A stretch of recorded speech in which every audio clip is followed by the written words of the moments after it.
सहनावतु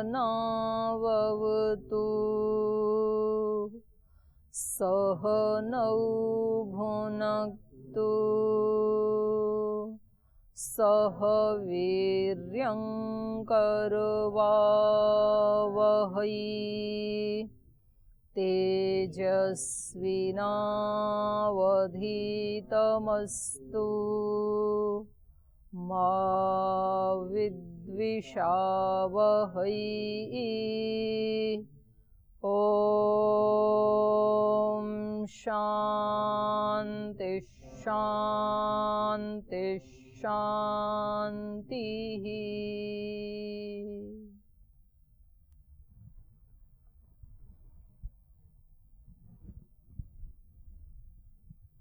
पीछे के पार्ट से पूछना है कुछ? माइक ले लो। ओम जी, इसमें 5वें श्लोक में कहा है कि बहूनि में व्यतीतानि जन्मानि तव चार्जुन, मेरे और तुम्हारे अर्जुन बहुत जन्म हो गए। तो यहाँ तो जन्म को कहा है और आगे कहते हैं कि अजोप सन्नव्यात्मा, यानी अजन्मा होते हुए भी मैं। नीचे कहते हैं संभवाम्य आत्मा, या अपनी योग माया से मैं प्रकट होता हूँ। तो पहले तो यहाँ ये कहा है कि मेरे जन्म और तेरे जन्म बहुत हो गई। जन्म में और प्रकट में तो भेद है। और आगे कहते हैं कि धर्म की रक्षा के लिए मैं प्रकट होता हूँ। तो ईश्वर यदि प्रकट होते हैं या जन्म लेते हैं तो इनमें आपने कहा था कि जो ऐसे ईश्वर शब्द तो नहीं आया यहाँ पे, यहाँ तो कृष्ण कह रहे हैं जी।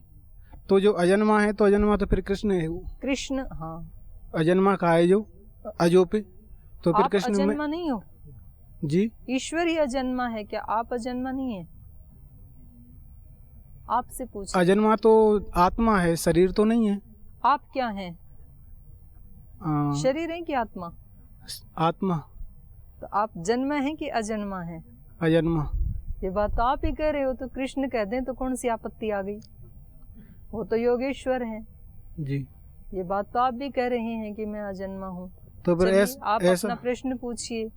आपको कंफ्यूजन पैदा हो रहा है जी कि पहले श्लोक में कह रहे हैं कि मेरे बहुत सारे जन्म हो चुके हैं, फिर कह रहे हैं कि मैं अजन्मा हूँ, और जब भी पैदा होता हूँ तो परित्राणाय साधु नाम, वैसे जन्मने का कोई प्रयोजन भी नहीं है मेरा, है ना? तो ये आपको ऐसे कंफ्यूजन हो रहा है। तो इसका उत्तर ये है कि जब उन्होंने कहा कि आपके और मेरे बहुत सारे जन्म हो चुके हैं, तब वो शरीर को कह रहे हैं, क्योंकि जन्म तो शरीरों का होता है, आत्मा तो जन्मता नहीं है कभी भी। तो जो आत्मा इस समय शरीर में है, कृष्ण के शरीर में है, तो इसका मतलब है कि उसने शरीर, उस शरीर का तो जन्म हुआ है, क्योंकि शरीर तो हमेशा कैसे हैं? आदि और अंत वाले हैं। तो वो शरीर को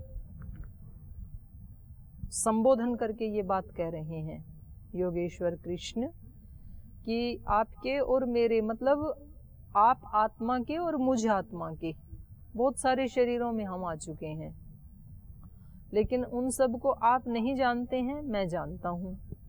तो सामान्य जो शरीर है वो नहीं जानता है, जो योगी आत्मा के साथ जो शरीर है तो वो योगी आत्मा उसको जानता है, अपने शरीरों के जन्मों को। तो ऐसा योग दर्शन में भी उसका प्रमाण मिलता है। वहाँ महात्मा बुद्ध के बारे में बताया है, आत्मकथनता संबोध है, इस सूत्र के भाष्य में बताया है, अपरिग्रह स्थैर्य जन्म कथनता संबोध। फिर इन्होंने कहा कि मैं जन्म क्यों लेता हूँ? तो इन्होंने कहा कि क्योंकि मैं अपनी योग माया से इस शरीर को धारण करता हूँ। मतलब मैं तो मुक्त हो चुका हूँ, मैं मुक्त आत्मा हूँ, लेकिन जब मैं देखता हूँ कि इस सृष्टि में कोई आवश्यकता है, तो ऐसे ईश्वर का भी ऐसा नियम है कि जहाँ कहीं कोई चैलेंज उपस्थित होती है, चाहे वो चैलेंज सामाजिक हो सकती है, चाहे वो धार्मिक हो सकती है, आध्यात्मिक हो सकती है, लेकिन ईश्वर का ऐसा नियम है कि जहाँ कहीं कोई चुनौती खड़ी होती है तो उसका उत्तर देने के लिए ईश्वर किसी न किसी आत्मा को फिर भेज देता है।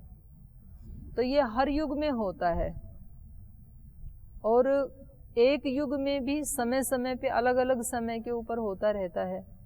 तो जहाँ जहाँ ऐसी बोलते हैं ना भाई, ये कितना भी ज़्यादा ये व्यक्ति बदी कर ले तो कभी ना कभी तो शेर खाने वाले को सवा शेर मिल ही जाएगा। अर्थात बहुत ज़्यादा जो चुनौतियों को क्रिएट करता है, ललकारता है, तो एक युग में भी कभी कई पुरुष हो जाते हैं ना, जैसे हिरण्यकश्यप हुए, तो वो क्या करते थे, ललकारते थे उस सत्ता को ही कि मेरे से बढ़ के कोई भगवान नहीं है। जैसे रावण थे, तो वो अपने ऐश्वर्य की दृष्टि से भी ललकारते थे कि मेरे जितना किसी के पास नहीं है। ऐसे कभी कोई व्यक्ति बल की दृष्टि से ललकारता है, चैलेंज करता है, चुनौती देता है कि मेरे जैसा कोई नहीं है, तो फिर कोई ना कोई आ जाता है। अंगद, सुग्रीव आदि, या उधर रावण के ही जो पुत्र थे, क्या नाम था, मेघनाथ, इंद्रजीत, तो ये लोग, ऐसे ऐसे लोग आते रहते हैं जो चैलेंज देते हैं कि हमारे से बढ़ के कोई भगवान नहीं, हमसे बढ़कर के कोई धनवान नहीं, हमसे बढ़कर के कोई ऋषि नहीं, तो फिर कोई ना कोई आ जाता है। ऐसे ही आध्यात्मिक चैलेंज आता है कभी कभी समाज में, जैसा कि अब वर्तमान में सबसे बड़ी चुनौती यदि कोई देश में नहीं, पूरी दुनिया में, पूरी धरती के ऊपर यदि कोई सबसे बड़ी चैलेंज है तो वो स्पिरिचुअल चैलेंज है। आध्यात्मिक क्राइसिस आ रखा है आजकल। संपत्ति, फिर संपत्ति की भी किल्लत है लेकिन उतनी ज़्यादा नहीं है। सबसे ज़्यादा चुनौती इस समय हमारे सामने है आध्यात्मिक चुनौती। जो आध्यात्मिक व्यक्तित्व जो हैं वो लुप्त प्राय हो गए हैं धरती से। एक अकाल सा पड़ गया है, ऋषि पैदा होने ही बंद हो गए हैं। जो हैं वो भी उन्होंने केवल वेश धारण किया है, लेकिन वो जैसा होना चाहिए वैसा मुश्किल से ही कोई ढूंढने को मिलता है। तो ये बहुत बड़ी चुनौती है इस समय आध्यात्मिकता की। सारी दुनिया को उसकी आवश्यकता है। तो फिर ये कहते हैं कि जो इतनी आत्माएं जब डिमांड करती हैं अंदर से कि भाई कोई तो आए, कोई तो सच्ची राह दिखाए, तो फिर मैं परित्राणाय साधूनाम विनाशाय च दुष्कृताम, उसका नाश करने के लिए फिर किसी ना किसी रूप में मैं आ जाता हूँ। तो ये कि योगी कह रहा है, तो इन दोनों बातों में कोई परस्पर वो नहीं है, विरोध नहीं है। क्योंकि जब वो कह रहे हैं कि मैं अजन्मा हूँ, तो आत्मा तो अजन्मा ही है। यद्यपि मैं अजन्मा हूँ तो भी अजन्मा होते हुए भी मैं जन्म क्यों लेता हूँ, शरीर धारण क्यों करता हूँ? जब कोई ऐसी उपस्थिति, कोई ऐसी चुनौती उपस्थित हो जाती है तो उसका उत्तर देने के लिए मुझे आना पड़ता है। तो वो उसको तो ईश्वर का ऐसा विधान है। उसको जैसे मान लो यहाँ पतंजलि योगपीठ में कोई ऐसी चुनौती आ जाए, शारीरिक बल से संबंधित चुनौती आ जाए, और इस सारे पतंजलि योगपीठ के जो स्वामी हैं वो श्रद्धेय स्वामी जी महाराज हैं, तो उस चैलेंज का मुकाबला करने के लिए वो खुद नहीं आएंगे, बल्कि किसी ऐसे हट्टे कट्टे ब्रह्मचारी को भेज देंगे। कोई बलवान व्यक्ति आकर के गेट पे चैलेंज करने लगे या अंदर आके तोड़फोड़ करने लगे तो किसको भेजेंगे? दुर्बल को तो भेजेंगे नहीं, किसी ऐसे को भेजेंगे जो बलवान हो। या फिर मान लो कोई व्यक्ति शास्त्रार्थ करने की दृष्टि से आकर के यहाँ चैलेंज करने लगे कि यहाँ कोई कुछ नहीं जानता है, तो फिर उसका मुकाबला करने के लिए किसको भेजेंगे? जो विद्वान होगा, उसको कहेंगे कि आप जाके शास्त्रार्थ करो। तो ऐसी ही ईश्वर की भी व्यवस्था है। ईश्वर की सृष्टि में जो ऐसी उच्च कोटि की आत्माएं हैं, महान आत्माएं हैं, मुक्त आत्माएं हैं, तो ऐसा कोई क्राइसिस जब आता है उससे संबंधित आत्मा को ही वो भेजते हैं कि ये आत्मा जाकर के इस चुनौती का सामना कर सकता है। तो भिन्न भिन्न समय में, भिन्न भिन्न फील्ड में भिन्न भिन्न विभूतियाँ आती हैं। कभी राजनीतिक फील्ड में कोई ऐसा क्राइसिस आता है तो कोई ऐसा दिव्य विभूति से युक्त कोई राजनीतिक व्यक्ति पैदा होता है। तो ऐसे अलग अलग क्षेत्र में अलग अलग आत्माएं आती हैं। जैसे दीदी उन्होंने अपने तपबल से सृष्टि को रचा, तो उसमें ईश्वर ने अपने तपोबल से सृष्टि को रचा है। तो तप के तमोगुण सृष्टि को रचाया यानी संकल्प से किसने? सो संकल्प से किसने रचाया? ईश्वर ने तप जी। किया, संकल्प किया, फिर वो सृष्टि को बनाया, रचा। तो हम्म। संकल्प से अत्याचार को या अधर्म को भी तो हटा सकते हैं, ऐसी विभूतियों को भेजने संकल्प उनको- से ही हटाते हैं, संकल्प से ही हटाते हैं, लेकिन संकल्प से कोई प्रोसेस तो होगा ना। सृष्टि का भी प्रोसेस रहा है। संकल्प से सृष्टि रची तो इसका मतलब ये थोड़ी है कि जैसी आज दिखाई दे रही है वैसे की वैसी एक क्षण में हो गई, ऐसा थोड़ी है। आपने नासदीय सूक्त पढ़ो आप वेदों का, कैसे सृष्टि की रचना हुई, तो उसके संकल्प से ही होता है, लेकिन उसका प्रोसेस तो है ना। आपके संकल्प से ही आपका मकान बनता है, लेकिन मकान बनने का प्रोसेस तो फॉलो करना पड़ेगा आपको। ऐसे थोड़ी आपने संकल्प किया और मकान दिखाई दिया, ऐसे थोड़ी होता है। वो कहीं ऐसे दिखाते भी हैं, मान लो कहीं नाटक आदि में, तो वो ये दिखाने के लिए दिखाया जाता है कि वो बहुत तीव्र गति से बन गया। जैसे हमारे यहाँ भी बोलते हैं कि हमारे यहाँ आचार्य जी जो हैं वो विश्वकर्मा हैं। स्वामी जी संकल्प लेते हैं, आचार्य जी तुरंत उसको पूरा कर देते हैं। तो तुरंत का मतलब है शॉर्ट टाइम, ऐसे नहीं कि पलक झपकते ही। अब जैसे हमारा जो आचार्य कुलम और यूनिवर्सिटी का जो भवन बन के तैयार हुआ है, तो इतने दिन में तो लोगों का नक्शा भी नहीं बनता है। अभी आप देखेंगे 27 तारीख को जब उधर जाएंगे तो इतना विशाल जो भवन बन गया, इतने दिन में तो सामान्य लोगों के घर गृहस्थियों के वो मैप भी नहीं बनता है कि कैसे कैसे बनाएंगे। तो यहाँ संकल्प से ईश्वर सब कुछ कर सकते हैं, संकल्प से ही तो ऐसी विभूतियों को भेजते हैं, उसका प्रोसेस तो करना पड़ेगा ना। ईश्वर के संकल्प से ही होता है सृष्टि में सब कुछ। माता पिता के संकल्प से ही संतान की उत्पत्ति होती है। जब वो संकल्प लेते हैं कि अब हमें संतति को उत्पन्न करना है तो ही होती है, लेकिन प्रोसेस तो होगा। ऐसे नहीं है ना संकल्प लिया तो कि भाई फिर और कुछ प्रोसेस की आवश्यकता नहीं है। संकल्प से ही आप खाना खाते हैं कि अब मुझे भूख लगी है, अब मुझे खाना खाना है, लेकिन खाने का प्रोसेस तो आप पूरा करते हैं। ऐसा तो नहीं है कि पूरी थाली को एकदम ऐसे गिटक जाए अंदर, ऐसा नहीं होता है जी। ओम दीदी, जैसे भगवान श्री कृष्ण ने अर्जुन से कहा कि जो मैं आत्मतत्व में स्थित रहने के कारण, स्पष्ट नहीं सुन पा रही मैं आवाज। जो मैं आत्मतत्व में आप बिना इसके बोलो, बिना माइक के बोलो। मैं जो आत्मतत्व में स्थित रहने के कारण मैं जो पुनर्जन्म को जानता हूँ जी। आत्मदर्शन, आत्मतत्व में स्थित रहने के कारण मैं जो पुनर्जन्म बार बार जन्म लिया उनको जानता हूँ। आत्म तत्व में स्थित रहने के कारण नहीं जानते हैं, उसकी विशेष साधना करनी होती है। इसमें तो ऐसा लिखा है, तो इसमें आत्म तत्व क्या है? इसमें जाना आत्म तत्व तो आत्म तत्व ही है। जो विशेष प्रकार की साधना, जैसे मोक्ष को भी प्राप्त हो जाते हैं ना, तो उसमें भी सब आत्माएं एक ही कैटेगरी की नहीं होती हैं, उनका आनंद भी एक ही कैटेगरी का नहीं होता है। जैसे आप लोग दर्शन की परीक्षा दे रहे हैं, तो इसमें पास तो जैसे सभी हो गए, लेकिन पास होने वालों में भी कैटेगरी है ना। किसी के 90% नंबर होते हैं, किसी के 95 होते हैं, किसी के 80 होते हैं, किसी के 70 होते हैं, किसी के 60 होते हैं। पास तो सारे ही हैं, लेकिन उसमें भी कैटेगरी हैं।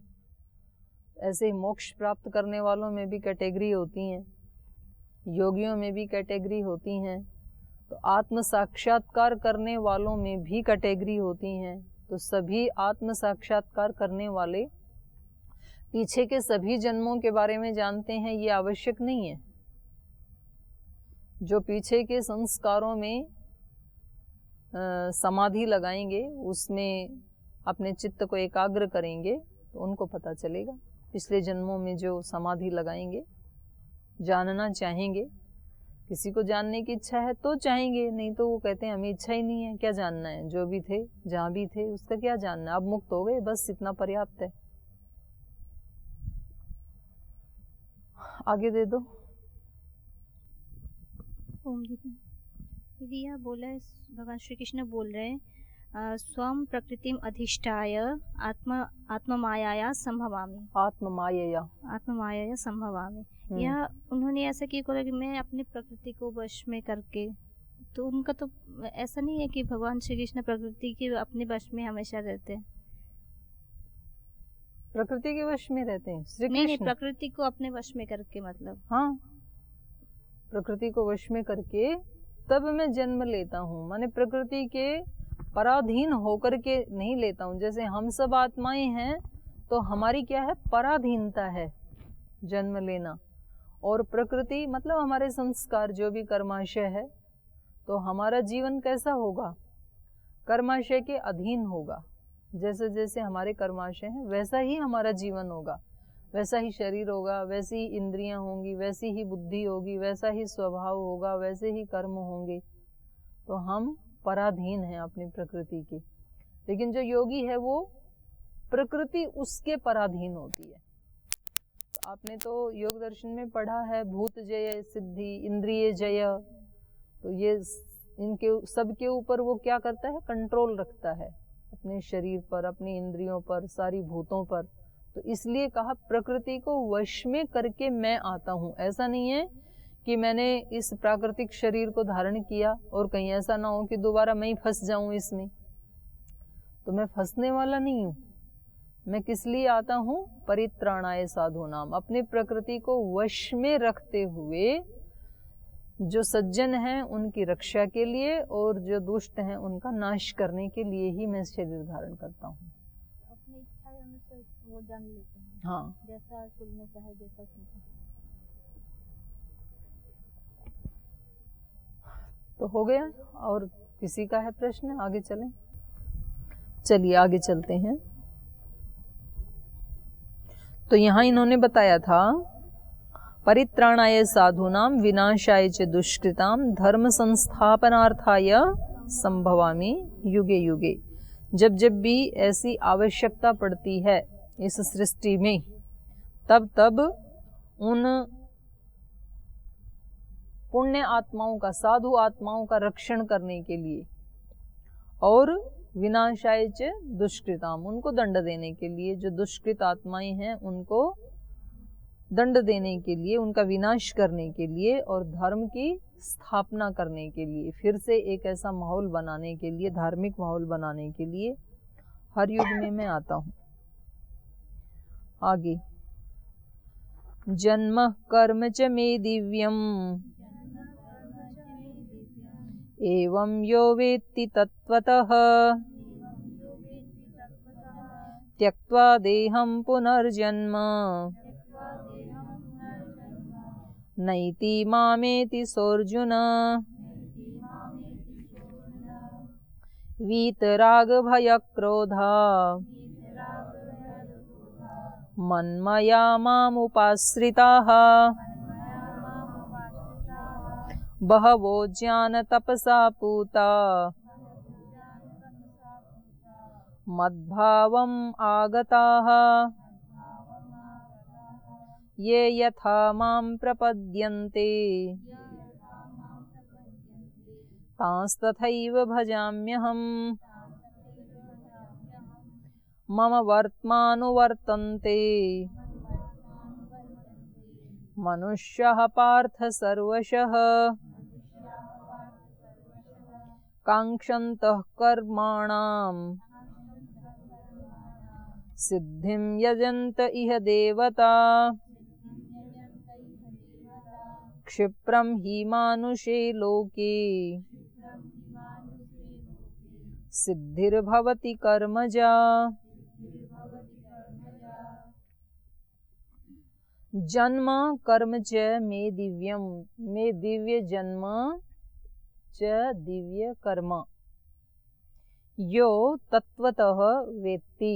हे अर्जुन, मेरे उस दिव्य जन्म को और दिव्य कर्म को, मेरा जो जन्म है वो सामान्य जन्म नहीं होता है, दिव्य जन्म होता है, क्योंकि मैं सारी प्रकृति को वश में करके तब जन्म लेता हूँ।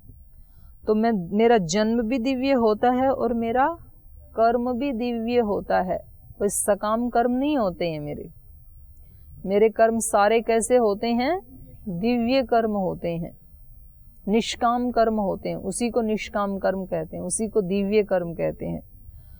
तो मेरे उन जन्म को और मेरे उस कर्म को यो तत्वतः वेत्ति, जो तत्वतः यथार्थ रूप में जान लेता है, जानता है, तो वो व्यक्ति देहम त्यक्त्वा, इस शरीर को छोड़ करके पुनः जन्म न एति, दोबारा जन्म नहीं लेता है, बल्कि माम एति, मेरे को ही प्राप्त होता है वो। हे अर्जुन, उसका फिर दोबारा जन्म नहीं होता है।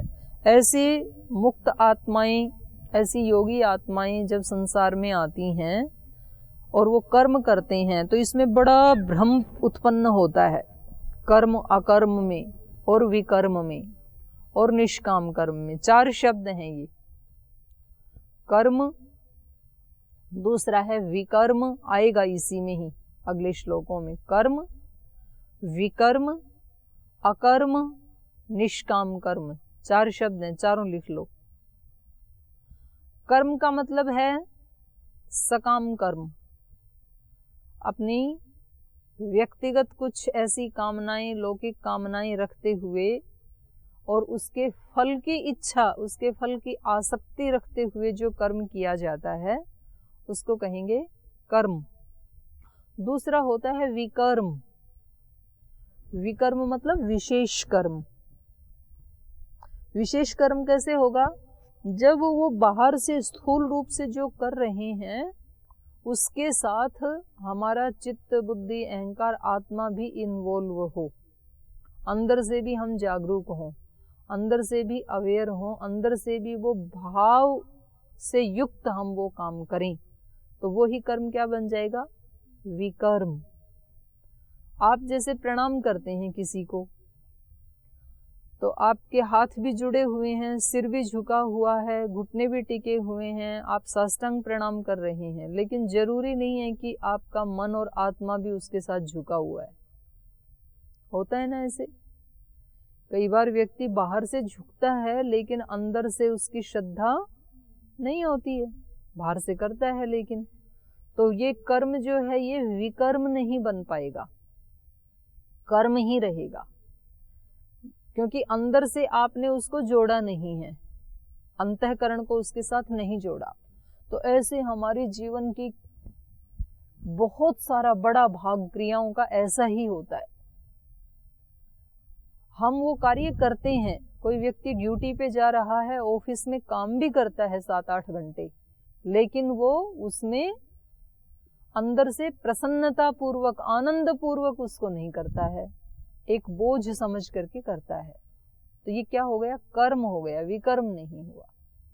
आप यहाँ पढ़ाई करते हैं, आप सूत्र याद भी करते हैं, सूत्र सुनाते भी हैं, लेकिन वो सुनाते हुए भी उन सूत्रों के प्रति या अपने स्मरण करने वाली क्रिया के प्रति श्रद्धा नहीं होती है, आनंद नहीं आता है उस क्रिया में।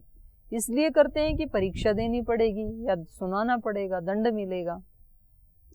हम रोजाना हवन में जाते हैं, हवन करते भी हैं, व्यायाम प्राणायाम में जाते हैं, व्यायाम प्राणायाम करते भी हैं, ध्यान करते भी हैं, लेकिन जरूरी नहीं है कि आपका मन भी ध्यान के समय ध्यान ही कर रहा हो। शरीर तो ध्यान कर रहा है लेकिन मन भी ध्यान कर रहा हो, ये जरूरी नहीं है। तो 99% हमारी क्रियाएं ऐसी ही होती हैं जिनमें हमारा अंतःकरण उसके साथ तन्मय नहीं होता है, उसका तारतम्य नहीं बनता है। जब उसका भी तारतम्य बन जाता है साथ में, तो उसको ही, उसी क्रिया को क्या कह देते हैं? विकर्म। और जो विकर्म होता है वो ही बन जाता है अकर्म। अकर्म मतलब करके भी ना किया जैसा। क्रिया तो की लेकिन कैसा हो गया? जैसे किया ही नहीं, ऐसे हो जाता है। जैसे कोई माँ अपने बच्चे की पिटाई करती है, छोटे बच्चे की, अभी आजकल तो पीटना वो हो गया, इलीगल हो गया, नहीं पीट सकते हैं आप, भारत में भी हो गया, पहले बाहर था। लेकिन जब कोई माँ अपने छोटे बच्चे की पिटाई करती है तो बच्चा रो रहा है, उसको चोट लग रही है, लेकिन फिर भी रक्षा के लिए किसकी तरफ दौड़ रहा है? माँ की तरफ ही दौड़ रहा है, माँ की गोद की तरफ ही जा रहा है। और माँ पिटाई भी कर रही है, और पिटाई करने के बाद जब वो ज्यादा ही रोता है तो फिर उसको गोद में भी उठा रही है, उसको प्रीति भी कर रही है, उसको चुप भी करवाती है, फिर दूध भी पिलाती है, फिर बच्चा चुप हो जाता है। तो माँ ने जो कर्म किया दंड देने वाला, वो दंड देते हुए भी, उस कर्म को करते हुए भी उसकी अंदर की भावना उसके साथ जुड़ी हुई थी। भावना क्या थी? कि बच्चा अग्नि को हाथ ना लगाए। बच्चा अग्नि को पकड़ रहा था और बार बार रोकने से भी नहीं रुक रहा था। तो माँ को लग रहा था यदि इसने आग में हाथ डाला तो जल जाएगा। तो बाहर से वो क्रिया कर रही है, पिटाई कर रही है, लेकिन अंदर से उसका भाव क्या है? रक्षा करना। तो बाहर से क्रिया होते हुए भी ये कर्म कैसा बन गया? अकर्म बन गया, पिटाई जैसा नहीं हुआ। अगर कोई और पिटाई कर दे तो वो माँ क्या करेगी? झगड़ा मोड़ ले लेगी दुनिया भर का कि मेरे बच्चे को आपने पीटा कैसे। और खुद जब पीटती है तो उसको याद भी नहीं रहता है कि मैंने पीटा। थोड़ी देर के बाद उस बच्चे के लाड लड़ाती है, फिर उसको प्रेम करती है। बच्चे को भी याद नहीं रहता है कि अभी तो पीट रही थी, तो इसकी तो FIR करवानी चाहिए माँ की, इसने मेरे को पीटा। कोई और पीटे तो झगड़ा होगा, और माँ ने पीटा तो उसी के पास रक्षा के लिए जा रहा है, पिट करके भी। तो पिटाई खा के भी, क्योंकि इस बच्चे का भाव किससे जुड़ा है? अंतःकरण माँ से जुड़ा है। उसको फील कर रहा है, उसके स्नेह को, उसकी करुणा को, उसके प्रेम को। तो उसको पता है कि रक्षा इसी की गोद में है, तो उसी की गोद में जा रहा है फिर। तो ये कर्म होते हुए भी क्या हो गया? अकर्म हो गया, जैसे किया ही नहीं। ऐसे हो जाते हैं थोड़ी देर के बाद दोनों माँ बेटे। तो जिसमें अंतःकरण भी जुड़ा हुआ है जिस क्रिया में हमारा, वो विकर्म होता है। और विकर्म जहाँ होता है फिर वो उसको ध्यान भी नहीं रहता है कि मैंने कुछ किया, वही अकर्म बन जाता है। तो जो योगी लोग होते हैं, जो संत होते हैं, महात्मा होते हैं, वो जो भी कर्म करते हैं वो कैसे करते हैं? भावना से युक्त होकर के करते हैं। हम अपने प्रभु के लिए सेवा कर रहे हैं, हम किसी दूसरे के लिए नहीं कर रहे हैं। और चलो आज भगवान ने मेरे लिए ये सूत्र याद करने का कर्म भेजा है, तो मैं इसी को प्रसन्नता पूर्वक करता हूँ। आज मेरे लिए भगवान ने ये परीक्षा देने का कर्म भेजा है, तो इसी को आनंद पूर्वक देता हूँ।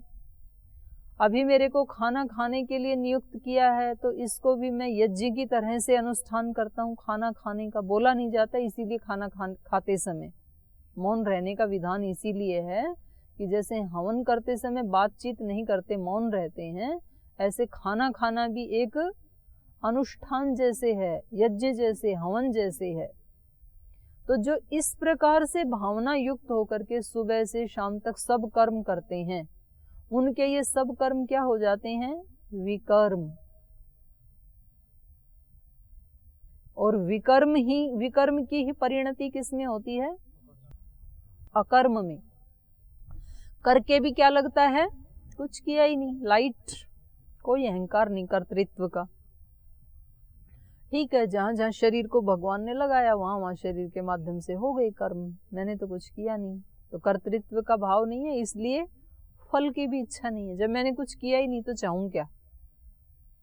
गुणा गुणेषु वर्तन्ते, ईश्वर की शक्ति से, ईश्वर के दिए हुए शरीर से, ईश्वर की इंद्रियों से ईश्वर की सेवा होगी। जहां उसने लगाया उसकी शक्ति से उसने करवाया। तो ये ही क्या हो गया? अकर्म। और इस अकर्म को ही क्या कहते हैं? दिव्य कर्म या निष्काम कर्म। तो विकर्म के बिना अकर्म नहीं होता, और अकर्म के भाव के बिना कभी दिव्य कर्म नहीं होता, निष्काम कर्म नहीं होता। जब तक हमारे मन में ये है कि मैंने कुछ किया, तब तक वो कर्म निष्काम कर्म नहीं हो सकता है। मैंने कुछ किया तो कर्तृत्व का अहंकार है, अहंकार है तो फल की आसक्ति भी होगी जरूर, थोड़ी ही मात्रा में क्यों ना हो, लेकिन उसमें ये होगा कि ये मैंने किया और इसका रिजल्ट ये होना चाहिए। तो यहाँ पर ये कह रहे हैं कि मेरा जन्म कैसा है? दिव्य कर्म, दिव्य जन्म, और मेरा कर्म भी कैसा है? दिव्य कर्म। इसको जो जान लेता है, यह तत्वतः वेत्ति, जो इसको यथार्थ में जान लेता है। तो ऐसे योगियों को बहुत कम लोग पहचानते हैं। 2 प्रकार के योगी होते हैं, आगे आएगा वो, कर्म योग, कर्म संन्यास। कर्म योग का मतलब है वो बाहर से आपको बहुत क्रियाशील दिखाई देंगे,